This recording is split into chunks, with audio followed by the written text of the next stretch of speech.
Hello and welcome. If you're new here, my name is Joe and I rant about the things that I think we need to do to prepare for the coming effects of climate change. If you've been here before, welcome back. In this video, what is atmospheric stability and what does it have to do with climate change?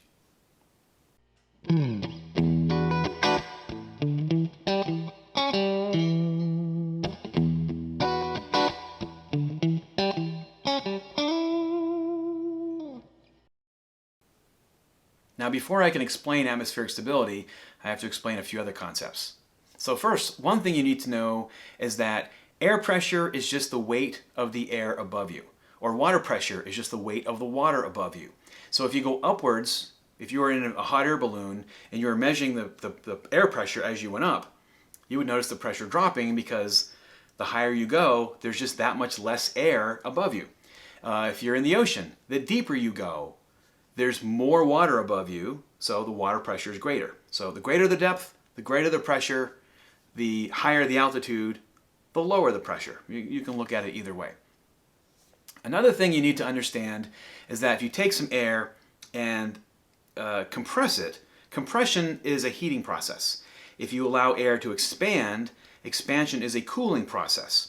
The reason is the strict definition of temperature is that it's a measure of the average kinetic energy of a substance. So kinetic refers to motion, so it's how much energy of motion, how much are the molecules of a substance moving around. Molecules can move in one of three ways. They can vibrate, they can spin, they can move side to side and bang into each other if it's a gas. So if you have a volume of gas and you expand that volume, you have the same number of molecules bouncing all around, but in a larger volume, they have to travel further distances before they come in contact with each other and bounce into another direction. They lose momentum along the way, they slow down just a little bit, so the temperature has dropped because of that larger volume that they have to move around in. If you compress air, you now have a smaller volume that you're forcing them to move around, so they bounce into each other with more frequency, that's more energy of motion, that translates into a higher temperature. So expansion means cooling, compression means warming, and pressure decreases with altitude. So those are the first two things you need to know. Another thing you need to understand is something called buoyancy. A good way to explain that is with a beach ball. If you take a ball and pull it under the surface of the water and let it go, it shoots back up again. But not because of the density differences between the air and the water. What's really going on is because in water, pressure increases with depth. So when you pull the ball under the water, there's a greater pressure under the ball than above the ball.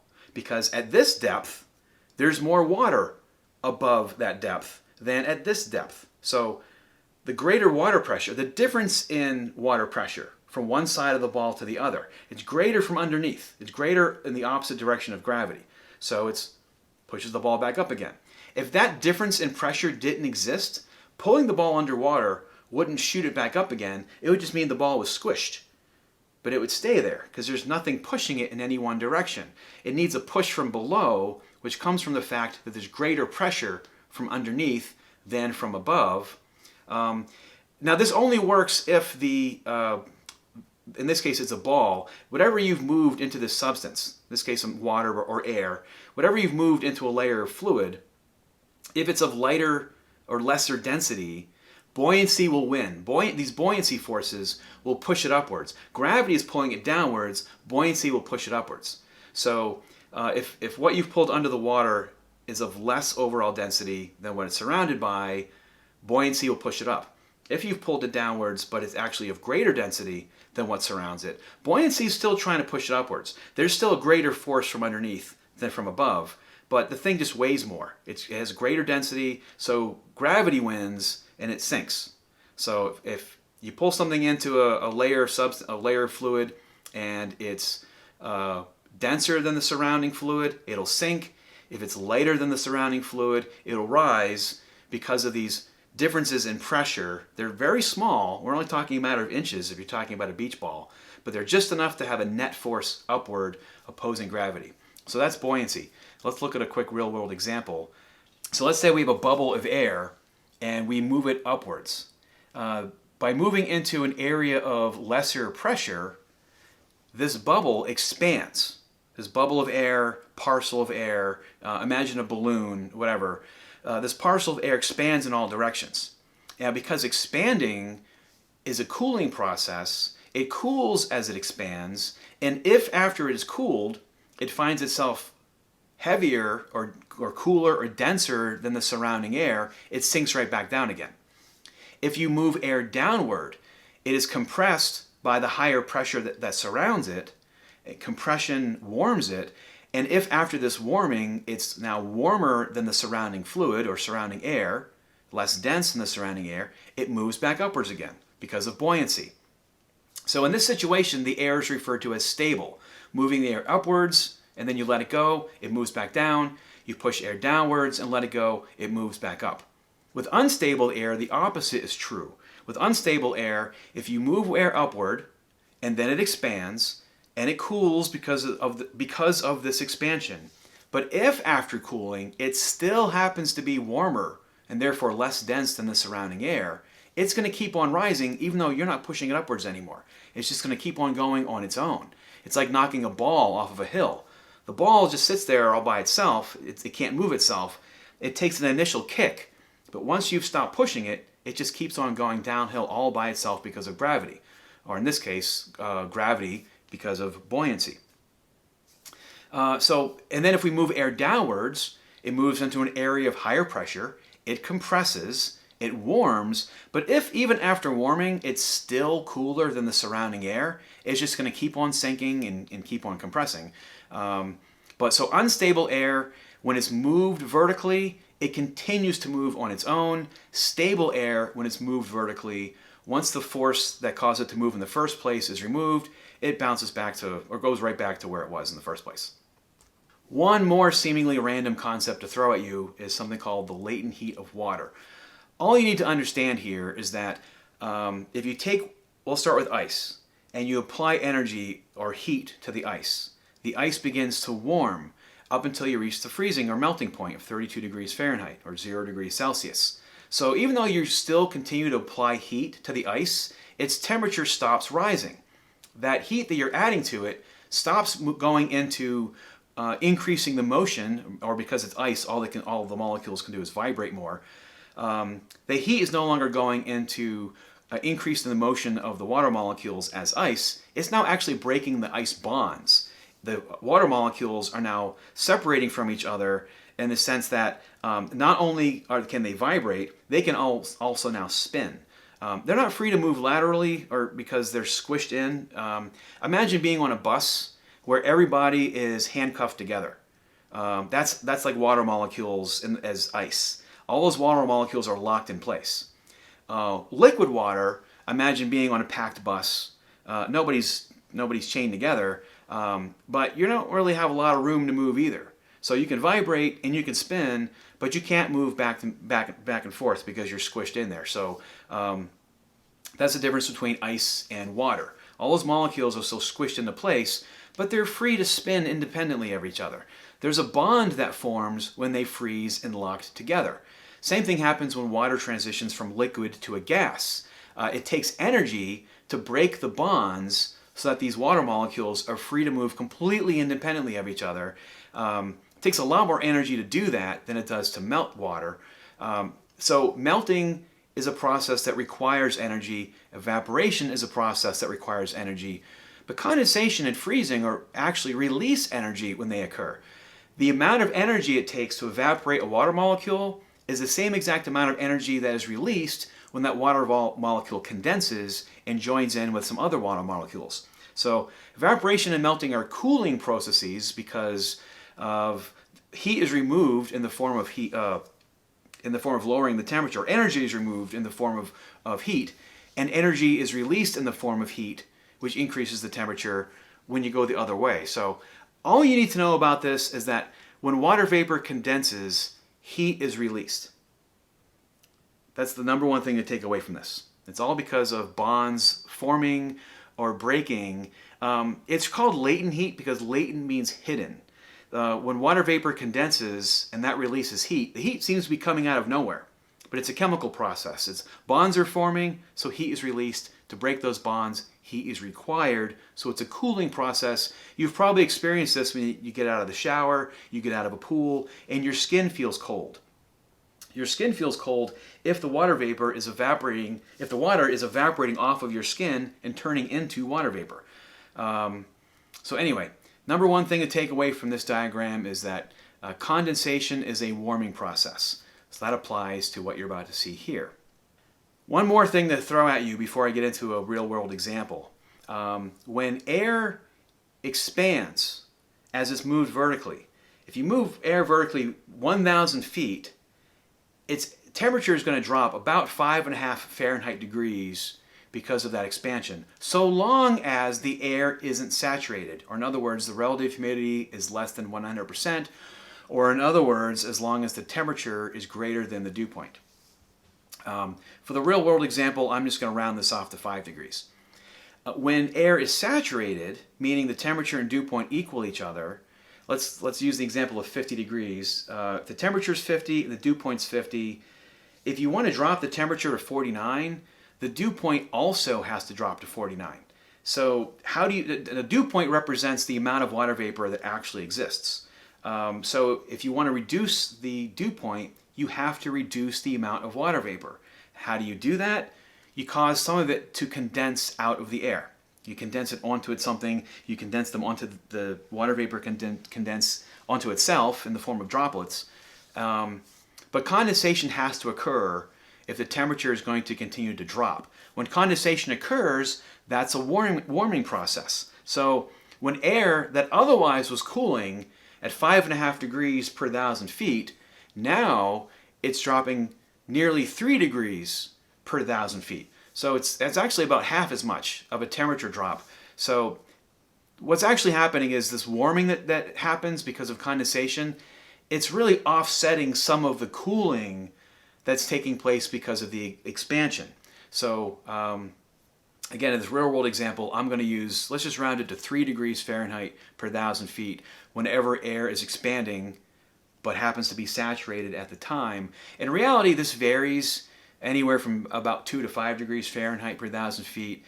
This has to do with the fact that the amount of water vapor that can exist in the air is dependent on temperature.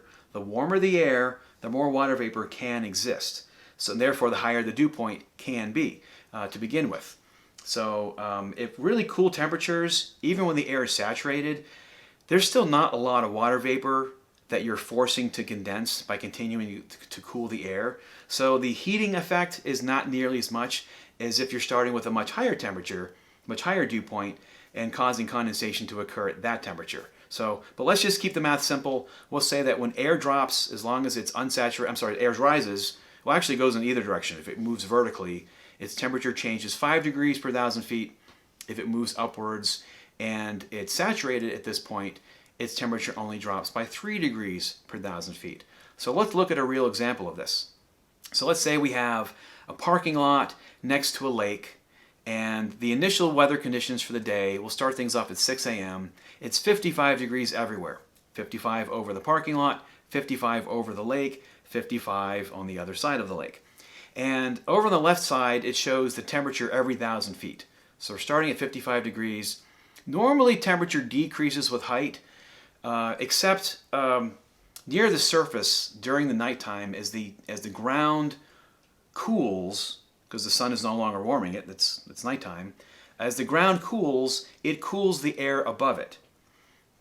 So anyways, during the night, what you may find is for the first several hundred feet, several thousand feet, the temperature might actually increase with height before decreasing with height. But anyway, how temperature changes with height can vary quite dramatically in any real-world example. I'm just making these numbers up. So let's start off with at 6 a.m., it's 55 degrees everywhere. I'm starting off with the dew point 45 degrees, and the temperature goes up at first and then decreases with altitude every 1,000 feet. Now at 10 a.m., the temperature over the parking lot has gone up to 65, and the temperature on the other side of the lake has gone up to 60. It's warmer over the parking lot because it's a big asphalt area. The asphalt is absorbing the sunlight and heating up more, so it's warming up the air more. And I'm indicating that the dew point has gone up from 45 to 50. This also typically happens where, now dew point is representative of how much water vapor is in the air. If the dew point has gone up, that means the amount of water vapor must have gone up. Where did it come from? Well, if it was a cool night and dew formed on the grass, as that dew evaporated, that's water vapor being added to the air, so the dew point will go up as that occurs. So now let's look at the air over the parking lot and at the air on the other side of the lake that is now warmer than surrounding areas. This temperature variation, or this change in temperature, causes the air over the parking lot to be more buoyant. Here's buoyancy, more buoyant than the surrounding air. Warmer air is less dense than colder air, so the air over the parking lot is surrounded by cooler, denser air. So through buoyant forces, through buoyancy, this air is pushed upwards. And the air over the other side of the lake is pushed upwards as well. Not as much, because it's not as much of a temperature difference. So let's just say that the air over the parking lot is pushed upwards 3,000 feet. And the air on the other side of the lake is pushed upwards 2,000 feet. That's the amount of vertical lift each one is given because of buoyancy. Again, I'm just making these numbers up. So what's happened in this example is the air has cooled 5 degrees for every 1,000 feet it's gone up. It's gone up 3,000 feet, so it's dropped 15 degrees because of that. On the other side of the lake, it's gone up 2,000 feet, so it's dropped 10 degrees. Now, interestingly, it's in both cases, the air parcel over the parking lot or on the other side of the lake has both ended up at 50 degrees, which is also the dew point, which means if the air were to continue to rise in either one of these locations, the dew point would have to drop as the temperature dropped, so condensation would be forced to occur. So in other words, if the air were to continue upward at either one of these spots, it would force a cloud to form. But in this case, I'm just saying there's enough momentum behind the upward push in either case so that it only goes up far enough where we don't get a cloud. Comes close, but then the air anyway spreads out and comes back down to the surface, and we get this circulation, a convection cell, so where warm air is rising, cool air is sinking.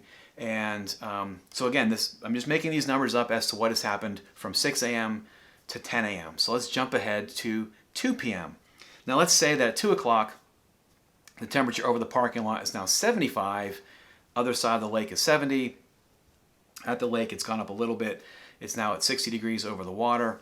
So we now have an even greater temperature gradient between the lake and the parking lot and the lake and this other field.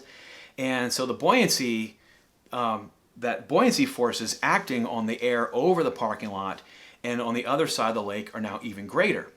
And so what happens here is I'm saying now instead of a 3,000 foot push, it gets a 4,000 foot push over the parking lot. And instead of a 2,000 foot push on the other side of the lake, it's now pushed upwards 3,000 feet. So what happens in either situation? Now, I'm also saying, if you look at the left side of this diagram, that the dew point has continued to rise. Now it's 55 degrees. Again, just making this up, but let's say that as the temperature has risen, the dew point has gone up a little bit more and is now 55 degrees, so that on the other side of the lake, the air can actually rise 3,000 feet and still not form a cloud. 10 o'clock this morning, if it had gone up 3,000 feet, a cloud would have formed there. But in this case, because the surface temperature has risen such that if this air moves upward 3,000 feet, it drops 15 degrees, and we're still at the dew point now at this point. So no cloud at this spot. But over the parking lot, once it has gone up 4,000 feet, it's dropped by 20 degrees, 5 degrees per 1,000 feet. And at this point, again, a cloud wouldn't form. But what's interesting is at 4,000 feet, the temperature is 54 degrees. The air that surrounds this air parcel is 54 degrees. But because it has risen upward and it's dropped to 55, but it's still warmer than the surrounding air. So the initial buoyancy caused by the temperature differences at the surface gave it a 4,000 foot push. But now that it's gotten there, It has cooled due to expansion, but now it finds itself warmer than the surrounding air, so it keeps on going. And it's going to keep on going until it is then denser than the surrounding air. So let's say that this extra buoyancy caused by the fact that the air is now lighter than the surrounding air at 4,000 feet, let's say it gives it another 2,000 foot push. So at 2,000 feet, the temperature now drops to 49 degrees. The surrounding air is 50 degrees, so now the air can sink back down again. But you'll also notice here that it's gone up 2,000 feet, but it's only dropped 6 degrees, not 10 degrees. It's only changed by 3 degrees per 1,000 feet. The difference is because the air was allowed to continue moving upwards after reaching the dew point, the 55 degrees at 4,000 feet equals the 55 degree dew point that it had when it began to rise. So what we get is a cloud. We get a cloud at this layer. It begins at 4,000 feet, and at the top of the cloud is the altitude at which the air loses its momentum. The air is now cooler than the surrounding air, and it begins to sink. So at 2 p.m., we get a cloud over the parking lot. We almost get one on the other side of the lake, but we don't. And the reason the air at the other side of the lake does sink back down again is because once it has gone up 3,000 feet, at 55 degrees, because the surrounding air is now 60 degrees, it's warmed up from what it was at 6 a.m. and 10 a.m. 55 degrees is colder than 60, so after that 3,000 foot push, it sinks back down again. But the other air, after this 4,000 foot push, it finds itself warmer than the surrounding air, so it keeps on going. So it's now unstable. Now what happens if we raise, this is where climate change comes in. How does climate change come into play? One thing about climate change, or the changing moisture or precipitation patterns that are associated with that, is if you're in an area that is receiving either more rainfall than it used to, or rainfall with different frequency, meaning you might be in an area that over a 12-month period gets the same amount of rain as it did in previous years, but it could be that in previous years all that rain came in small amounts consistently. It rained all the time, but just a little bit at a time.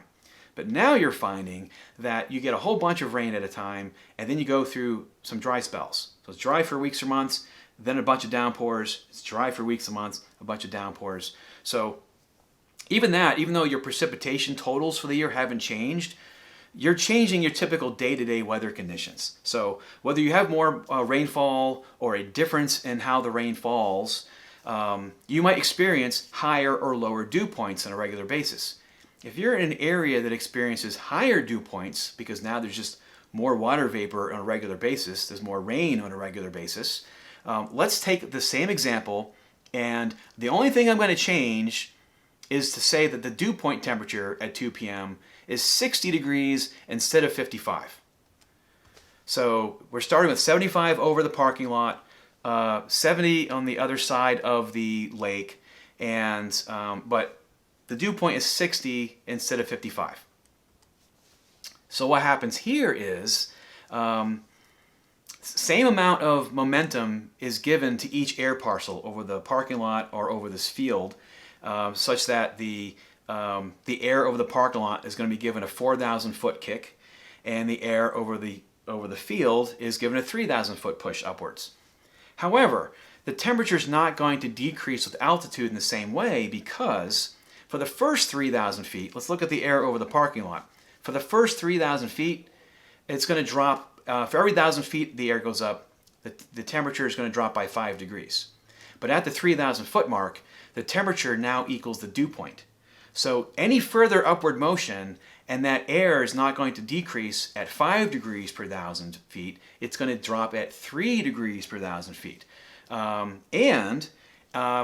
Condensation has to occur, because to go from 60 degrees to 59, the dew point also has to go from 60 to 59. We need to remove water vapor from the air, so condensation is forced to occur, so now a cloud forms. Same thing happens at the field on the other side of the lake.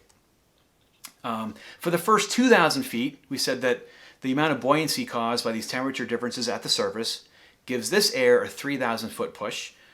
So for the first 2,000 feet, it's dropping by a rate of 5 degrees per 1,000 feet. But once it goes up 2,000 feet, that 70 degrees that it started with is now down to 60, which is the dew point. To get to 59, the temperature has to drop, and because the air is going to continue expanding, the dew point has to drop as well, because condensation is going to be forced to occur. So the dew point will drop in 59, 58. It'll drop as the temperature does. The air is now saturated. We now get a cloud on the other side of the lake that in the other example didn't exist. Because we started with a higher dew point, we now have more cloud cover than we otherwise would have. But look back at the air parcel over the parking lot. So it goes up 3,000 feet, hits the bottom of the cloud, or this layer where condensation is forced to occur, and it was given a 4,000 foot push. So it's got another 1,000 feet to go before it's out of momentum. But now its temperature is going to drop by 3 degrees per 1,000 feet. So as this air moves upward in the cloud, as it gets to 4,000 feet, and it's dropped from 60 now to 57, it's warmer than the surrounding air of 55, so it keeps on going. It goes up another couple thousand feet. So earlier I stopped the cloud at 6,000 feet because by that point, the temperature of the air that had gone upward was lower than the surrounding air, and so it was now going to begin to sink. In this case, at 6,000 feet, the air that was pushed upwards is now still warmer than the air around it. It's going to keep on going past 6,000 feet, 7,000 feet, 8,000 feet. It's going to keep on going until the density of that air moving upward matches the density of the air around it. Or in other words, till they're at around the same temperature. So what's likely going to happen in this case is this cloud that earlier was just 2,000 feet in height is now going to shoot up thousands and thousands of feet, and you're now likely going to have a rain shower, maybe even a thunderstorm. So the only difference here is we started with a higher dew point. Same starting temperature in the morning, same amount of heating going on throughout the day, same temperature difference between the parking lot and the lake and the surrounding areas, but the dew point was higher, more water vapor was available, and so what ended up happening was a day that otherwise would have been started off sunny with a few clouds popping up in the afternoon. Instead, now we have a chance of showers, or in this case, a chance of thunderstorms in the forecast. It's now going to be a rainier day than we otherwise would have had just because of starting off with a higher dew point. This is what climate change is doing, and this is how it all comes into play in real-world examples when it comes to atmospheric stability and how the temperature of air changes with altitude because of compression and expansion and so on. I threw a lot of concepts at you, so I'll wrap this one up here. The next logical place to go when describing how a rain shower forms would be to get into how a thunderstorm forms, and then the causes of lightning and hail and tornadoes and microbursts. The real destructive weather that we'll be seeing with more frequency in more places and with greater intensity because of climate change. But I'll save those for other videos. So thank you for watching. I hope you enjoyed it. If you did, please click like below. Feel free to comment or ask any questions, and please do subscribe. I'll see you next time.